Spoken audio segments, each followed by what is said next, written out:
in this hobby of diecast, chase pieces are always fun, aren't they? For the most basic of all Hot Wheels for $1, you can get regular treasure hunts, which are just basically I mean, there's nothing really special about them, right? They have the circle flame symbol, and that's pretty much it. You can see it here, but honestly, they're pretty much indistinguishable from a regular Hot Wheels release. Hot Wheels ID chases, very, very new, introduced this year, basically just Hot Wheels ID card, but packaged and sold for the same amount as a Hot Wheels mainline. Obviously, the most interesting ones are the Super Treasure Hunts. You get the rubber tires, you get the special flame paint.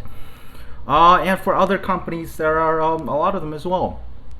And some of them are easier to identify than others. For instance, Greenlight is easy. The trait is green. Most of the time, it's going to be green rims. Sometimes it's going to be a raw body, green tires. Sometimes it's green body, which are, in my opinion, are the best looking ones. Sorry, I was just exercising, so it might sound a bit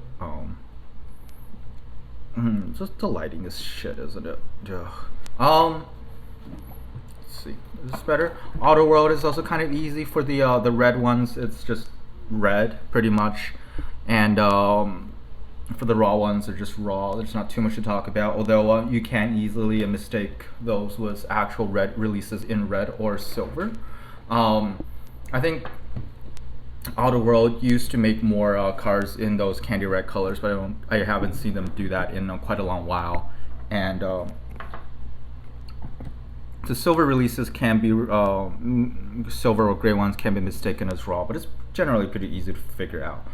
M2 machines I'm not the most familiar with, and I don't really care because I'm not spending like anything more than $15 on an M2 machines car anyway.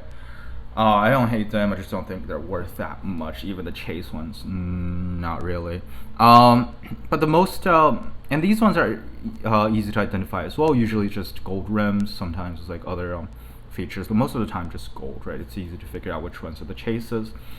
The most difficult one to figure out are pretty much Shiny Lightning and their White Lightning chases. And as you would expect, the chase trait will be white, right? But white what? And if you even go to Johnny Lightning's own website where they talk about their White Lightning chases, they say like, one of like 55 billion things could be white, like the body, the interiors, the rims, the tires, the base. Probably missed a couple of things as well. Also, you can just have it written on, just say White Lightning. And the Johnny Lightning website say there can be 2 to 3 traits that are identified as one. So pretty much you're pretty much fucked. You know, you have to know what you're looking for, or you wouldn't figure it out. And even in the Johnny Lightning database, why it's indexed, you see it identifies which castings have White Lightning variants, but it doesn't say exactly what these variations are. What are the traits? So I've been trying to track down White Lightnings for a while, but it's always hard to do research. And this one, I finally got it for a pretty good price, $17 shipped. And this is the Dodge Thunder Wagon. This is a Dodge A100 produced by Dodge between I think '64 and 1970. And this is a pretty cool one. You know, it's in the Showstopper series, and it says authentic replica of GE Schumpeter's famous wheel stander.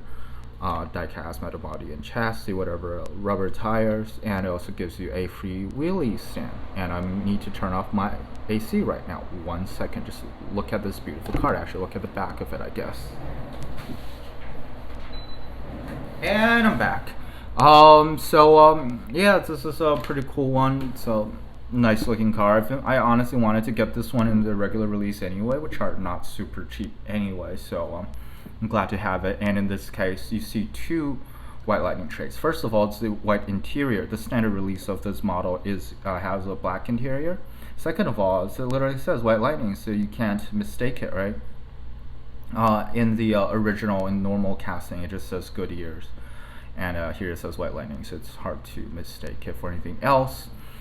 Yeah, I think these ones are cool. They're not necessarily like too flashy, which can be a plus or a minus. Like, if I don't know, after like a long while, I've been thinking a bit more and more about like chase, and like, does it really matter if it's a chase or not if you can't, like, if it's not noticeable? And I don't know what the answer to that particular riddle is, but I think it's cool. Like, it's not super intrusive. You know, the interiors not very intrusive. The writings on the tire is not very intrusive, so you can easily put it in like your display cabinet with your non-chase pieces. But among those cases, it's not going to be easy to identify this as something special. So I don't know. But overall, it's a cool casting. It's heavy enough. It's a Thunder Wagon. You can see the blown engine back here. The tailgate is open, but you cannot close it, which I don't mind. It just means it's more stable. It's not going to break easily. Yeah, and you see down here, you can see the pipes. This is in the plain Mantis era, 1997. The trademark or whatever, a copyright year, 017. I don't think this is a production code. I don't think Johnny Lightning does production code, but I could be wrong. This might be like the like the batch code, similar to what Hot Wheels says. It was made in China. And you see Johnny Lightning here. It's not very, it's not a ton. And you can see the back is riveted, although the front is kind of like clipped in, which I think is interesting. Don't know what you can do with that. And it's kind of done in like the drag racing. The skinny tires at the front, the big wheels at the back. This car is not a little slammed, not much. You can see the back is slight, just ever so slightly raised. It's not super noticeable. And I want to show like another Hot Wheels car. This is the Hot Wheels A100. Obviously, this is kind of like the delivery truck style. And you can see, while they're similarly sized with proportions, you can see Hot Wheels definitely messed with it a little bit, and especially gave it like definitely slammed it down, gave it like the panini machine treatment, as I would like to call it. But it's a pretty cool one, especially for pop culture, where you're not necessarily concerned with like the accuracy of the vehicle itself. I think it's pretty cool. Yeah, and one more thing to talk about is the wheelie stand here, which kind of works. I don't think it's very important, but I mean, it's not really important, just like an extra thing they give you, right? But it's not really anything to write home about. So basically, I don't know why it's really clipped in, but I guess maybe it gives it a better grip. Also, there's a storm outside, so I turn off the AC. It's everything I can do about noises in the background, so I'm sorry for that. So you basically put it in like so, or I think maybe like so is better.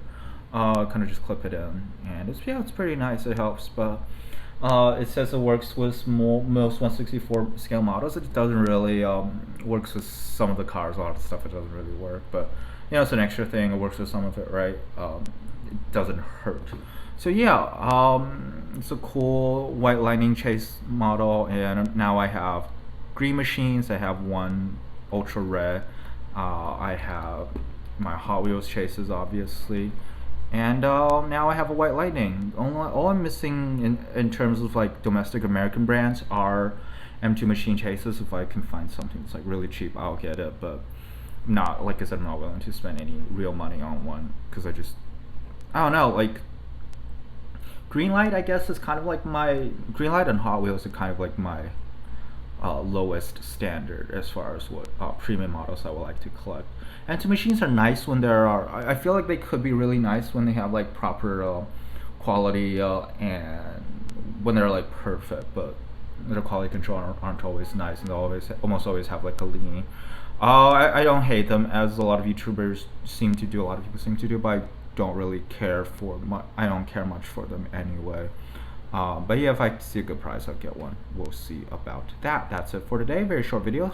Hope you enjoyed it. Thank you for watching. Goodbye.